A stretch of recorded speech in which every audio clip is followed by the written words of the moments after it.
Hey there, Goa fans. This is Mark, DJ Solitaire here with episode 96 of Retro Goa Explorations, my weekly series in which I share in every episode one of my favorite tracks from the 1990s Goa Trance psychedelic dance movement. So, as I've stated several times, as we're here in the 96 to 97 season, there is no way I'm going to be able to feature every amazing track that I loved back then and that I've learned to love ever since from that incredibly pivotal season where we saw lots of new artists coming out and new, incredible releases by established projects as well, and just a lot of innovation in terms of the musical production and musical styles. But I would definitely be remiss if I didn't feature this group, and I can't believe it's again waited until it's been until episode 96 until I have featured this dynamic duo who went under two different names, as several projects have done when they released on different labels. They sometimes used different names because they had an exclusive contract. So we saw that before with Total Eclipse. Once they were signed to Blue Room, they released on other labels as The Antidote. And then also same thing for the Pleiadians moniker when Etnica was signed to Blue Room also. In this case, Cosmosis was signed to Transient, and they released on the Tip label as Laughing Buddha. And then once these two amazing musicians, Bill and Jez, once they went their separate ways to continue their projects individually, Bill took the Cosmosis name, and Jez stuck with Laughing Buddha. But while they were together, the tracks were written together. And even if there were occasions when, they largely did a track on their own, they kept both their names on. And that's the case in this particular case, because they did still do work together. So in this case, Jez wrote this amazing track, which was part of the second single that they released on Tip, which came out early in 97. This track, Karma, was written when Billy was touring as a guitarist with a band, and Jez got really inspired by a sample that he came across on a CD that just had a voice going karma like that and almost singing it. And so he just got inspired by that and he got focused and he wrote this track, basically got all of the foundation of it set in like either one night or one day. It was super duper fast. And something he told me was like, sometimes it's way better if you just stick with that creative flow and you just do it and you don't question and you just go with it, and rather than the tracks that you keep going back to and so on. And of course, that's not exclusively the case. There's, those amazing tracks where people really worked and really polished and spent a lot of time. But when there's that creative flow, so that was the case in this case. And then when Billy came back from his tour, they worked, tweaking the arrangement and the engineering. And then it came out on this amazing Tip single. And it's really a phenomenal, phenomenal track. Now, I've known Jez since that period, a little bit afterwards, probably when we met.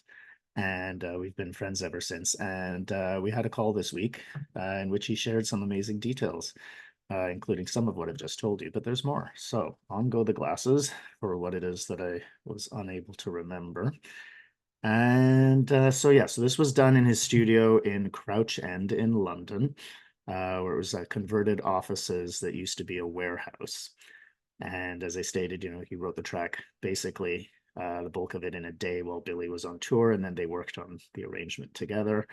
Um, and then he said, he just said also that the track wrote itself, which is again, kind of a cool thing when you're in that creative flow. And it's like the music wants to be heard, wants to be voiced. And so, you're just there twiddling the knobs and doing the bidding of the creative process. Um, so as I named, Laughing Buddha was originally for when they released with other labels. Then they kept the names differently as they split. Cosmosis is actually a name that Jez came up with, even though, Billy ended up sticking with that name. And he said it had to do with the osmosis of the cosmos. So you're kind of absorbing the cosmos by osmosis. The sample CD was called Heart of Asia. And so it just had that voice saying karma, kind of sung, and then he also broke up just the first syllable. So you have that kind of echoing effect. Was released in February 97. And in terms of the tempo, you know, there were no real rules back then. It's a really fast track. It's about 150 BPM. And there's incredible clarity with it. And so you don't feel that it's rushed or it's, you know, it doesn't feel too much. And I think it's partly, you know, again, the word, you know, the way it fits in, that might have been part of why the tempo, you know, sort of fit with how the word was being intoned. But just said, you know, there were no rules. It wasn't like we have to do something at this BPM or that BPM. You just kind of did what you wanted, which is great. And then for equipment, there's a 303 type line that's a distorted Novation bass station. That was a really popular synth at the time, I remember. There's a JV990 multi-timbral rack mount Roland synth, a Kai sampler 3200, which everybody seems to have had, Juno 106 as well, and a Korg mono poly.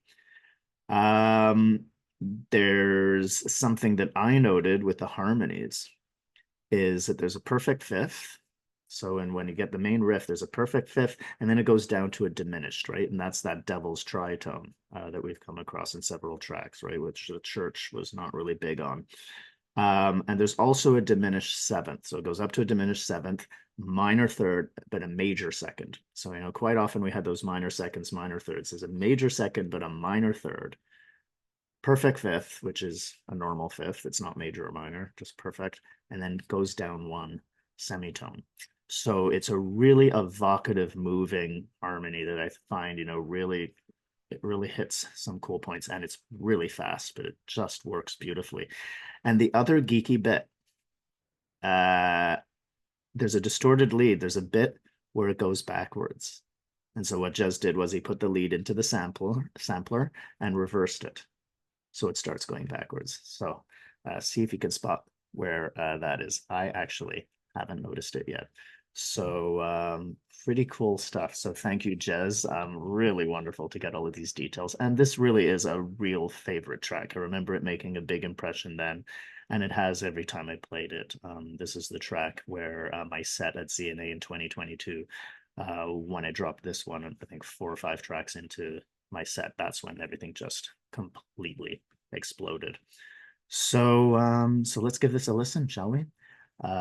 Laughing Buddha's wonderful masterpiece, Karma. Beautiful bouncing bass with that rhythm. And there's that voice and that echo.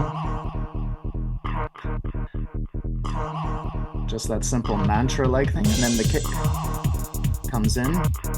Cool little upper percussive element, just opening up, sort of raising the ceiling. I love those sweeps. And really, it just does become a mantra, doesn't it?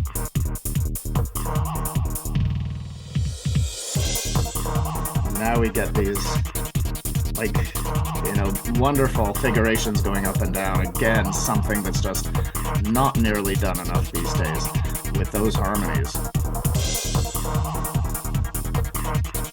And listen how beautifully layered it is. I mean, that Karma, the voice, just continues while all this stuff is going on. Now, that's that cool set of harmonies I was talking about. They all fit together perfectly. Again, just like all the people at the party started getting along and fitting together, singing their own tune or dancing to their own tune. Beautifully evocative, right? And then we start getting that good old gnarly growly sound. Then then there's the rhythm with it, and it just adds there's that crunchy element to it. And then we get those butterflies again while we've got that grind happening. Then that's gonna do something very cool at the top. Again, the rhythm and the pitch, really effective.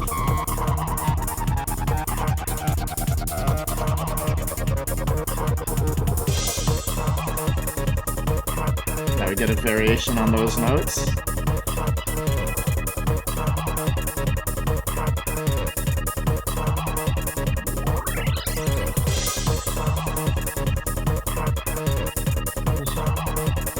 Goosebumps.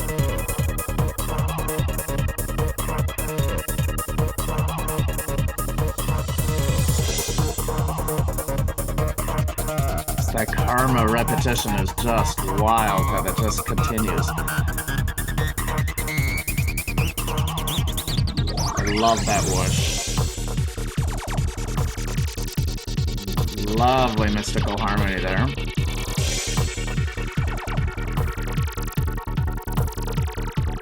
Love those real cyber whooshes.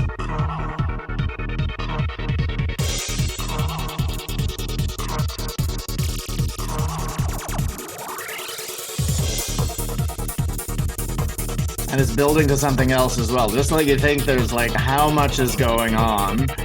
There's so much frenetic energy, and then there's actually going to be more.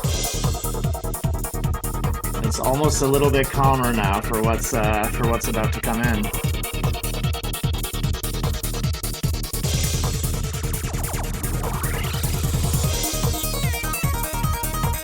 Wow. This laser beam message being, transmitted through the cosmos. We have those descending, diminished minor harmonies.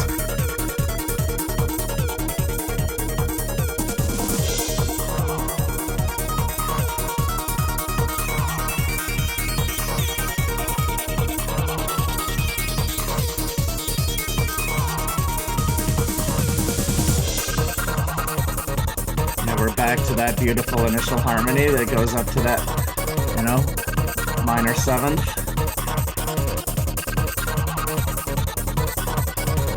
Maybe diminished seventh.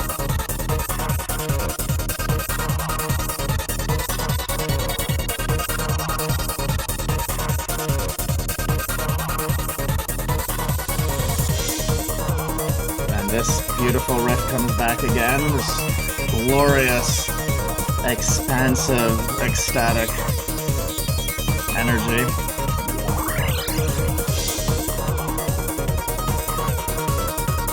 Just notice how many things, like what's going down, what's going up, and then all the different harmonic and melodic interplay. We get to hear more of that, less going on. Notice how the karma voices dropped out.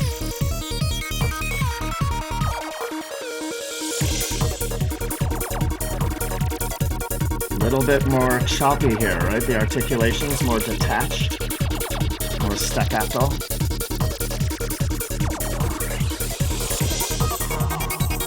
And there too, notice the way it's pronounced and cut up a little bit more.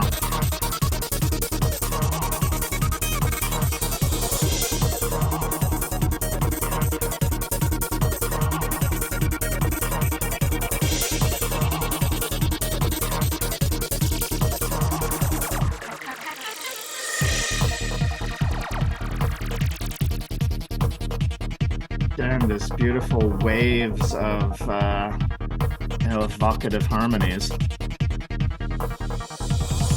Love the way the kick will often just pull out and just come back in. And that rising sound that I just love. That. Just there's that ephemeral, mystical lightness up there with that. It's really floaty.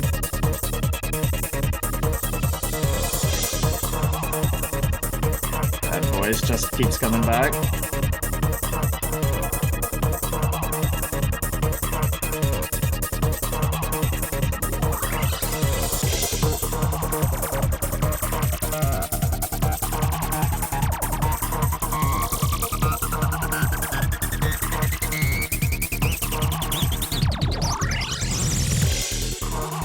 Now things start winding down. You notice the rhythm of that bass again with all of this. And then...